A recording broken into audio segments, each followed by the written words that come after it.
بسم الله الرحمن الرحيم عن عبد الله بن عمر رضي الله تعالى عنهما قال رسول الله صلى الله تعالى عليه وسلم أعطوا الأجير أجره قبل أن يجف عرقه رواہ ابن ماجہ۔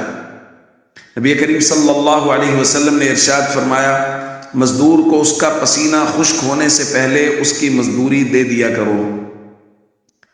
دوستو، شریعت مطہرہ میں کمزور لوگوں کی رعایت کا بہت زیادہ حکم دیا گیا ہے اور اس کی بہت زیادہ ترغیب آئی ہے۔ جیسا کہ کل کی روایت میں ہم نے پڑھا کہ مزدور کو اگر کوئی مزدوری نہیں دے گا تو قیامت کے دن اللہ تعالیٰ اس مزدور کی طرف سے اس کا مطالبہ کرے گا۔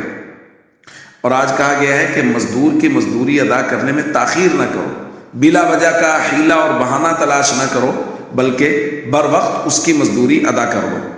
اس لیے جیسا کہ کل کہا گیا تھا، فیکٹری مالکان ہو گئے، گھروں میں جو مزدور کام کرتے ہیں ان کے لیے، تو جو لوگ بھی مزدور سے کام لے رہے ہیں ان سب کو چاہیے وہ اس بات کا خاص اہتمام کریں کہ بر وقت اس کی مزدوری ادا کریں۔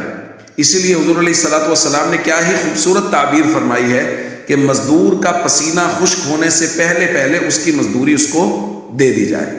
اس لیے مزدوروں کا، گھروں میں کام کرنے والے لوگوں کا خصوصی خیال کریں۔ السلام علیکم ورحمۃ اللہ وبرکاتہ۔